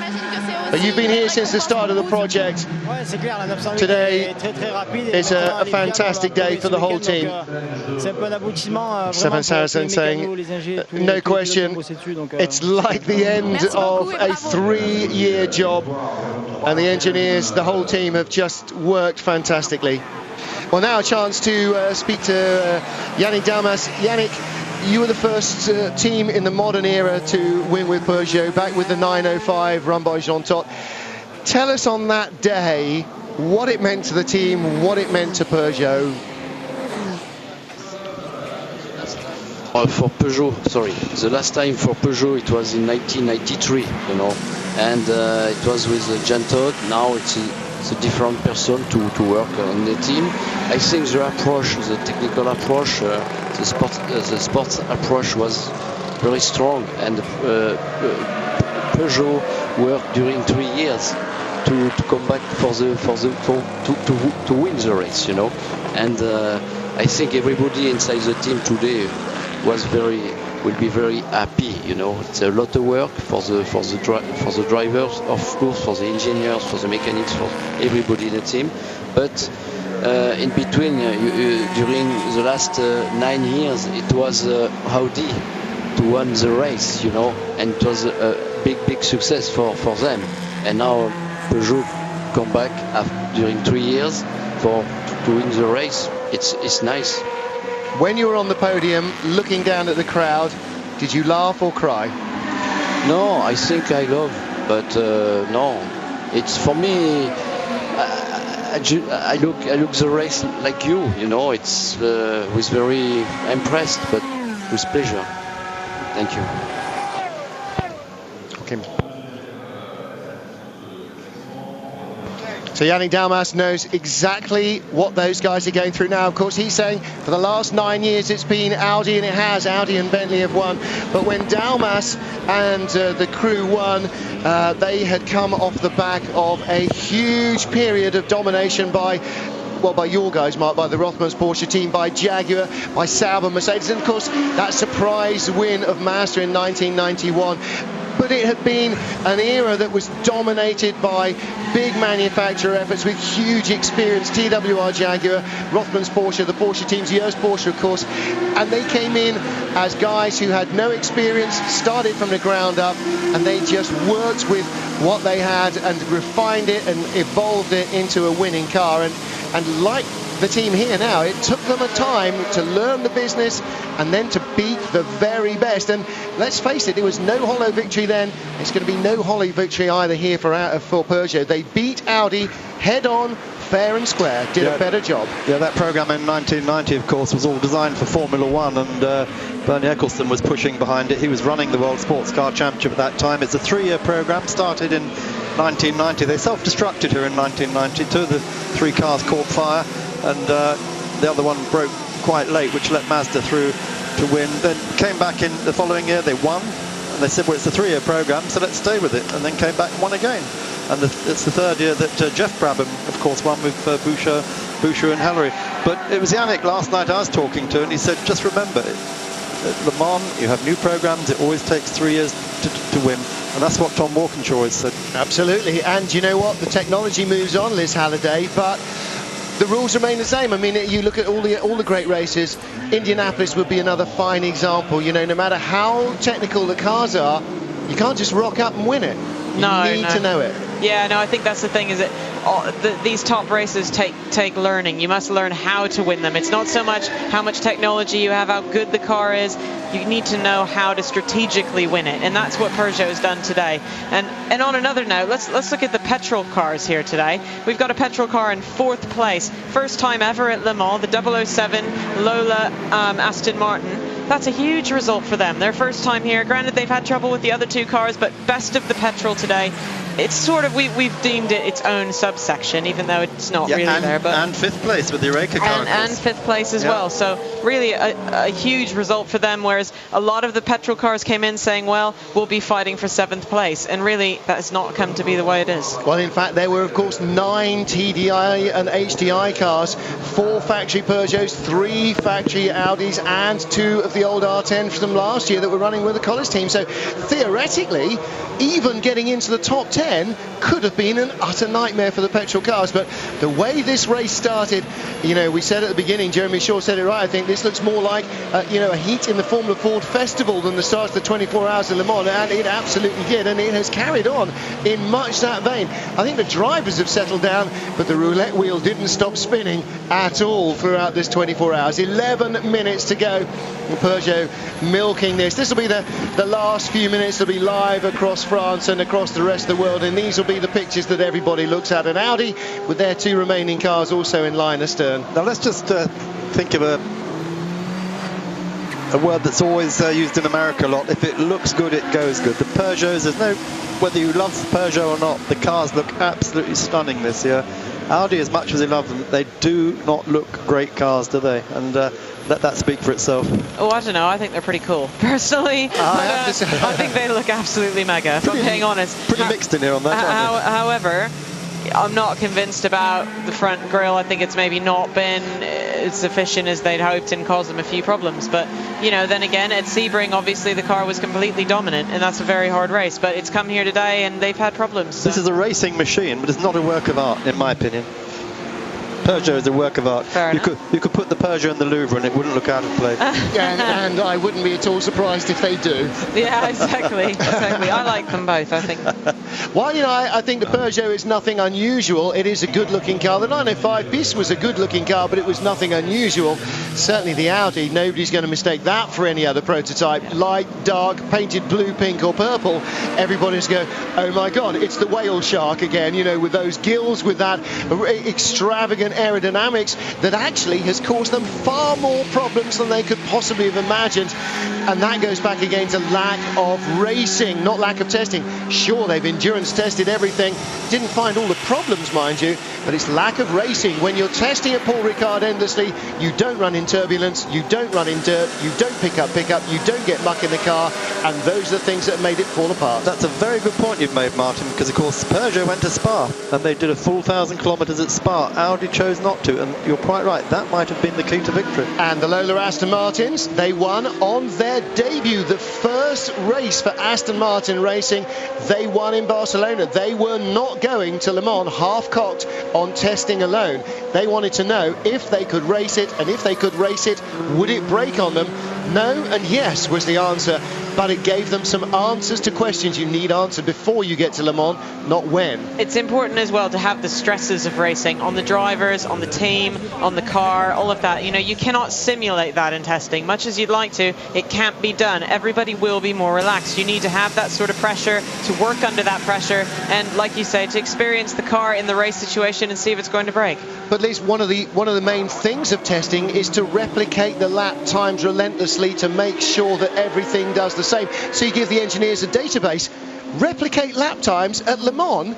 You'll be lucky in 24 hours if the car does 2 exactly similar laps, maybe even to the 10th in the entire 24 hours, because of traffic, because of debris, because of blah blah blah blah. So you're right, I mean, it's a great engineering setup, but it tells you nothing about how the car races, and that, I think, is really what Audi are going to take away from this. Dr. Ulrich said, when you start a winning streak, you know when you win 2, eventually you've got to stop winning.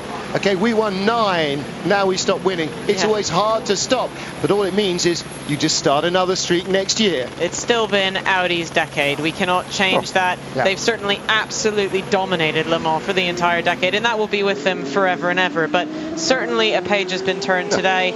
Peugeot's done it when they've said it was their last chance, when everyone said it was their last chance.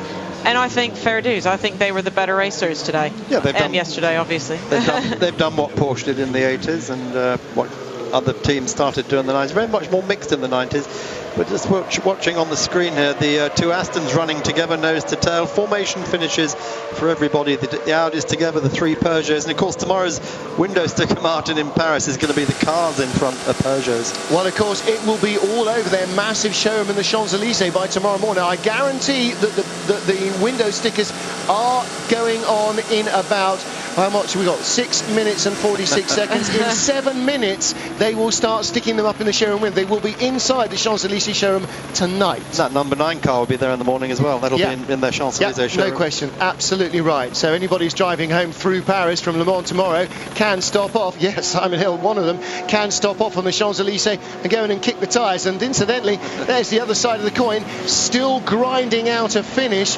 That Team Asia Porsche, one of the most recalcitrant cars in the field. It is last. It is 34th. It is grinding along. 4 minutes 40 its last lap.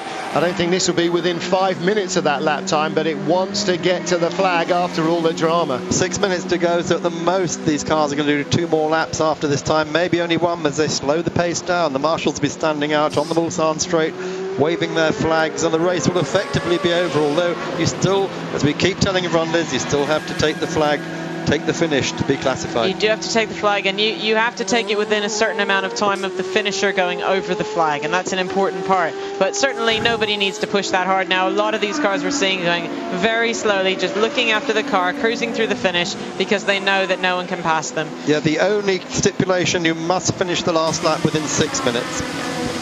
Which not always easy given how many people there are on the track. We'll be back for the final minutes.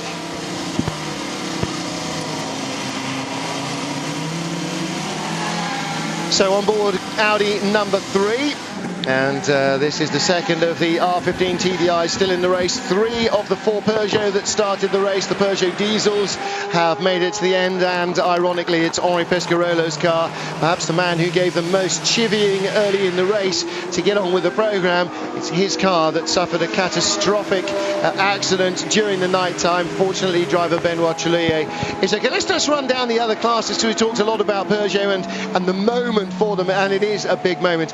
In the LMP2 category, the huge crash for Audi Team Go means that the Porsche RS Spider at the Essex team is in the lead. Xavier Pompidou is in second place for Bart and Hugh Hayden's Speedy Sabar team, the number 33 Lola Judd. And that car driven by Xavier Pompidou, Johnny Kane and Benjamin Leuenberger. Third in the LMP2 class. We have to look a little further down the order. The number 24 Pescarolo Mazda has left its garage, so it is still in third place. Stuart Mosley fourth in the number 32 Zytek, and Stuart Mosley taking that Wambarazzi car that he shares with Phil Bennett and won around for the final few laps. In the GT1 class, 63 car of Johnny O'Connell has left the garage after its 100-point detailing show shine polish. Second in that class will be Julien Jus in the Alphon Aventure Corvette, and the only running car that remains in that class is the 66 Aston Martin. and that Jet Alliance car will be driven to the flag by Lucas Lichtnoheuer.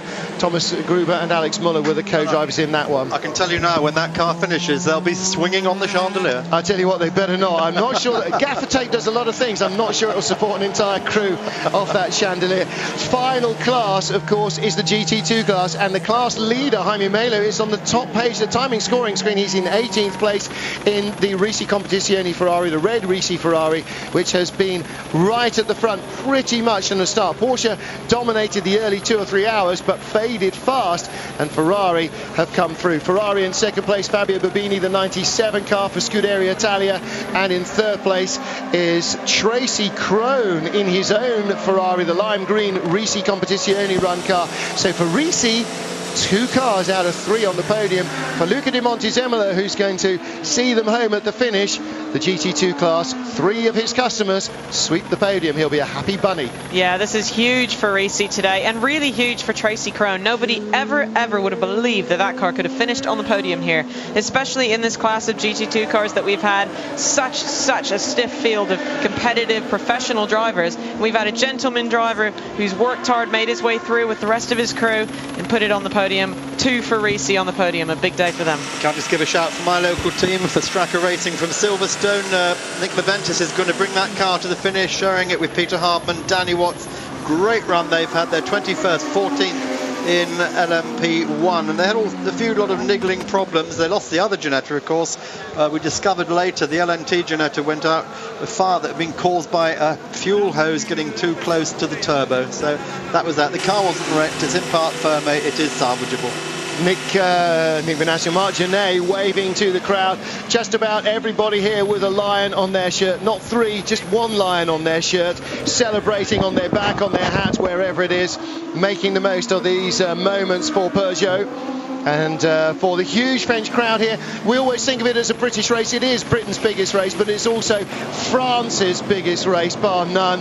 And as the clock ticks down, 1 minute and 20 seconds, they're not going to do another lap. Some of the cars are already going by. The pit wall is thronged with humanity. All of them, it seems, with a flag, a hat, a cap, or some good wish, whether you're from the Corvette team, from the Mazda crews, from the Peugeot, Audi, or wherever. Everybody on the pit wall. All the marshals with this. Again, Liz, you know, last lap, you've seen it from the driver's seat. All the flags waving, you know, you've seen the images. You're there, the last lap of Le Mans. Yeah, it's insane. I mean, I've not finished Le Mans myself. I haven't been in the car, but I have finished the Spa 24 hours, and that it is an incredible experience with all the marshals there, and you think, my God, we've made it, we've done it, it's 24 hours, and it's sort of like the culmination of all the blood, sweat, and tears that the teams put in, and it is just an incredibly emotional experience. I can't even describe it, and I can only imagine what it's like for them right now, especially for Peugeot coming through this finish. Well, you never know. Keep your nose to the grindstone one day, either here or with an Olympic anthem ringing in your ears. I mean, you gotta have your finger in both pies there. 10 seconds left on the Rolex clock. We're coming up to 1500 Central European time. 24 hours ago in 8 seconds, or 2 seconds according to that clock, 4 according to our timing screen. The race started. It is now 3 p.m. and the race will finish as the trio of Peugeots get to the line, led by Marc Genet in car number 9, followed by Sébastien Bourdais in car number 8, and in car number 7, in reverse order then, Nicolas Minassian. And for Marc Genet, the first Spaniard in 50 years, more than that. When was the last one? 1935, so they're on for 70 plus years to win here at Le Mans. Going past White House, of course, that's one of the famous old landmarks of the circuit's bypass now. Porsche curves take the track past that, but Sébastien Bourdais, Marc Genet are going to take the finish. And what a day for France. It might be a Spanish, an Australian, an Austrian driver on board the winning car, but the second car is all French.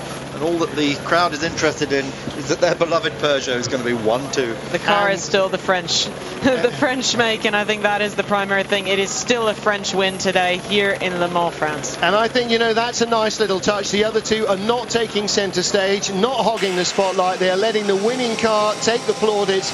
They drop back alongside each other for the photo opportunity, and out of the final corners for the last time in 24 hours will come Peugeot number 9. Marc Genet, David Brabham and Alexander Wurz, the driving trio.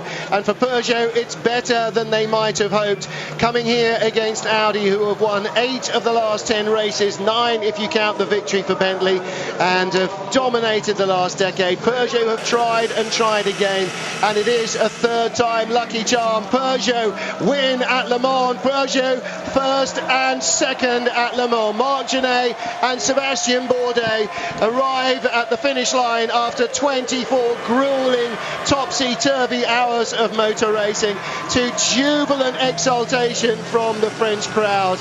And Marc Genet takes the checker and salutes the pit wall past the team that have spent 3 long and often heartbreaking years building this car. Finally, they win at Le Mans. Unbelievable. I don't know what to say. I mean, obviously fantastic for Peugeot to finish like that at the end of a very grueling race. They've done everything that they wanted to achieve, and you know, Mark and Alex and all the drivers, they've just been fantastic throughout the whole week. It's just fantastic to win this one. I guess you are the lucky star of Peugeot. I'm not sure about that. You know, to win races you need good preparation, and for sure Peugeot prepared very well. Very well done. Thank you. Well, as Brabs celebrates on the pit wall, Sebastien Bourdais, it could only be Sebastien Bourdais, the IndyCar. An IndyCar finish for us here today. Absolutely. You can take the boy out of the IndyCar, but you can't take the IndyCar out of the boy. It could only be him. Well, what an investment for the French government. Just to let you all know, in February, the French government gave 3.8 billion. Yeah, fucking great. Thank you. Really awesome. Good job. Well, and these are really the last words of sense we're going to get out of anybody for some while. The car's coming round, the final lap for everybody, and they're the spiker. Mark, I'm not even sure if I can recall a spiker making the finish healthily at Le Mans. I'm not sure it has. It hasn't, because they said the one year that it finished, it was discounted because they'd had too many hours spent off the track. Yeah. So this is a huge day for Spiker. Really big day. Big day for Audi, adds to their plaudits. It is, yeah, exactly. That's right. Fifth in the GT2 class, and Dutch outfit, Dutch drivers, they will be so excited. Tom Coronel, Jeroen Bleekemolen, and Jarek Jannis, who brings the car across the line in that Dutch-built Spiker. They have struggled with that car so many times. GT1 winners, listen. Rolling burnout there across the line from the Rolling Thunder, and it's a last tribute to the fans who have loved this car for so long, because we won't see it back here at Le Mans. It wins the GT1 class for the last time, so it is goodbye to the Corvette. And of course they've let Johnny O'Connell take that final line, such a huge part of Corvette racing. He's been involved, he is the essence of Corvette racing, along with Ron Fellows. Audi only now arriving at the Ford chicane, so they're coming down. They're going to celebrate as well. They've got a third place, so they're on the podium. It might not be the result they wanted, but they are at least on the podium. They still have a presence there. Absolutely. It's not a victory, but it is the start perhaps of another Audi dynasty. Or will Peugeot come back and win again? Well, you can see Tom Christensen saluting the crowd, as he's done many times as victor, but now it's the turn of Marc Genet in a genuine victory circle. The first time really I've seen this here at Le Mans. Genet standing on the side of his car, and there is the photo for all the newspapers tomorrow, and L'Equipe will be full, the national sporting newspaper here in France, which is supported with near religious fervour. It will be full of those pictures. Peugeot win Le Mans. It's been a very long while coming. Marc Genet, the man entrusted with bringing the car across the line. Mark, it really has been their race to win, probably for the last 2 years. This year, they did not let the sand slip between their fingers. They held on tight against everything that the race could throw at them.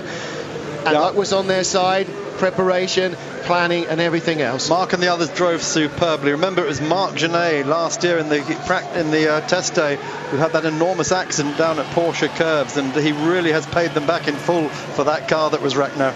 Well, there's Olivier Canal, took over at the head of Peugeot Sport over the winter, and largely he has been responsible for the change of mindset, and this win might have come anyway, but it has come with him on board. He started Peugeot Tourbus Sport, it became Peugeot Sport, and he now reaps again the rewards as the boss of the Peugeot team that goes on to win Le Mans. And for that man, well, he could almost run home from here. I'm sure his dad is in the crowd. Sébastien Bourdais, the local-born Le Mans resident. Jeremy Shaw, what a day for him. He's in his hometown. He's at a race that his father raced that many times that he'll have been as a kid. We've just seen the Donut King in action. He's rushing to meet the team. And Dindo Capello of Audi there. He knows what it feels like there to salute everybody from the winning Peugeot team. This is a big family of sports car racing. And look at the smiles from the Audi boys. They knew they were beaten quite early in the race, and they are happy to see somebody else celebrating victory at Le Mans. They know how hard these Peugeot folks have worked for this. For Sébastien Bourdais in particular, it's got to be a bittersweet moment. He came so close to winning Sebring earlier this year. He came so close to winning here last year. Look at that, Stéphane Sarrazin. There's another guy. Heartbreak for him, really, on the one hand, because he's been on the pole here 3 years running. He's been absolutely sensationally fast. All three guys in that number 8 car, Bourdais, Sarrazin and Franck Montagny, they were really the class of the field, and they just had a couple of niggling little problems get in the way, and it's these guys. It's Marc Genet and it's Pedro Lamy and it is David Brabham.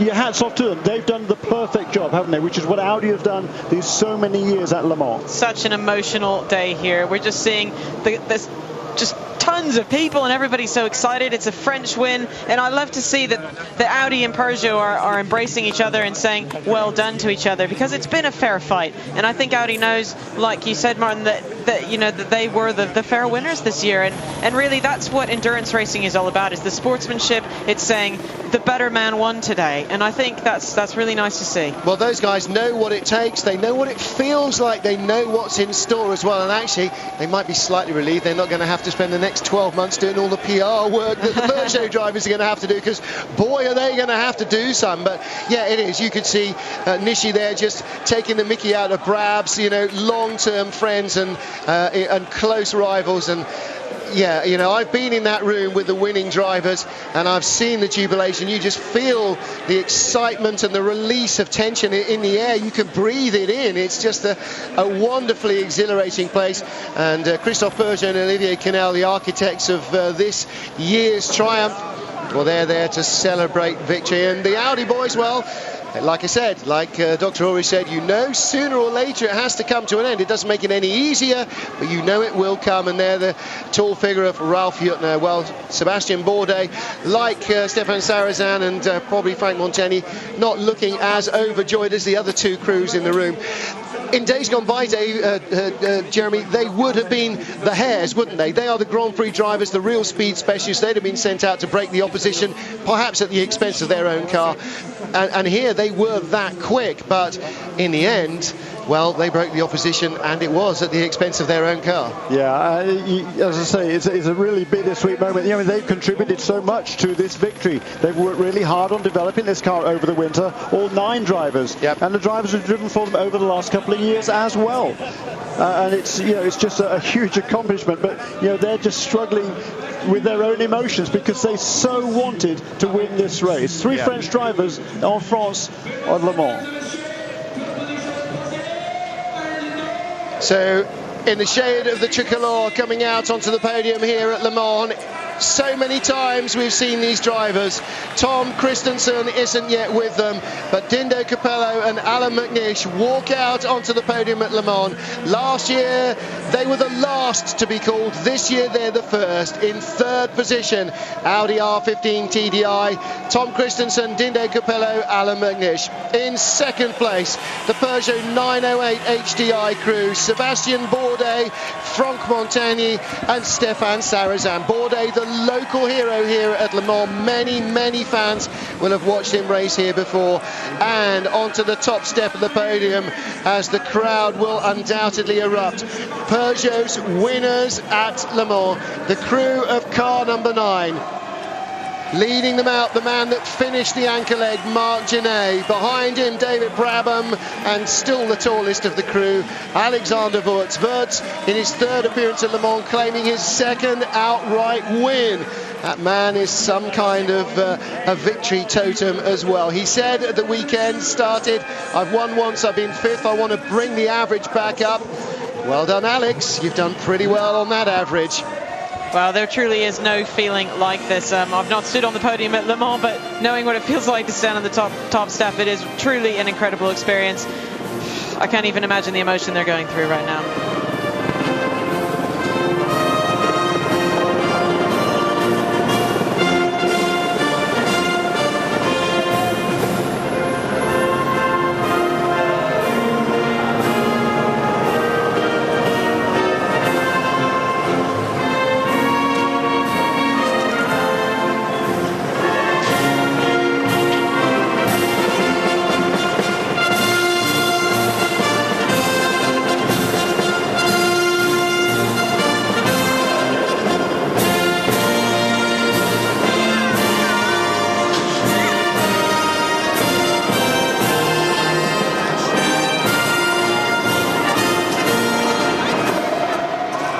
1992, 1993 and now 2009. Peugeot victories outright at the 24 du Mans, the 77th year of running of this great motor race, and Peugeot win. And Simon Hill, it's been a long time coming and they worked so hard to get it. They really did have the best tools and they used them to the best of their ability this year. They became an absolute machine, a team. That's what Audi have been for the last few years. Peugeot have learned, they did everything they could do. Had a blip at the start of the day. We think that probably helped them to refocus, and what a great sight it is to see three really professional guys in Marc Genet, Alex Wurz, and of course David Brabham. A lot of people at home in the UK will know David very well, and there's a lot of people who'll be very pleased to see that guy up there. Well, that may well be the first Le Mans trophy to travel to Maidenhead. Certainly he's going to be enjoying taking that back home. Our thanks to everybody who has worked so hard here on site to bring you this 24 hours of Le Mans live and exclusive on Eurosport. To Neville Hay and Chris Parsons, to Simon Hill, Jeremy Shaw, and all of our production team, to Justine and Sebastian down in the pit lane, and everybody behind the scenes who's worked with the cameraman, with the editing and production. It's been a very dramatic race. Audi claiming third position, but for Peugeot, almost the perfect result. First and second on the podium, and Mark Cole, Liz Halliday, it's really the culmination of everything they've worked for since they first started this project.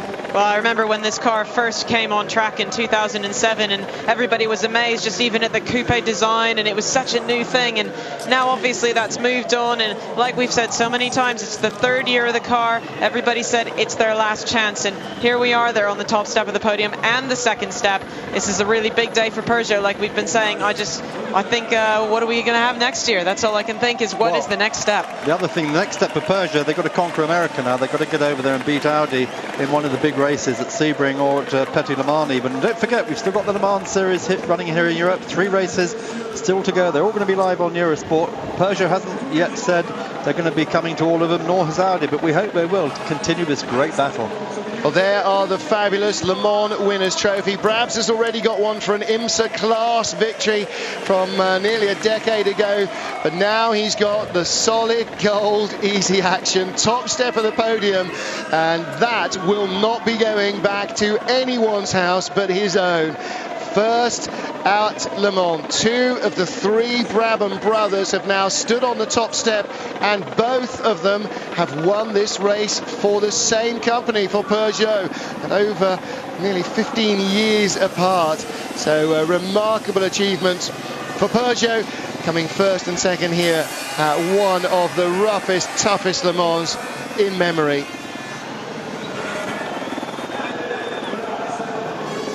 Well, they get busy with the champagne. Down below them is the winning car and a mass of humanity.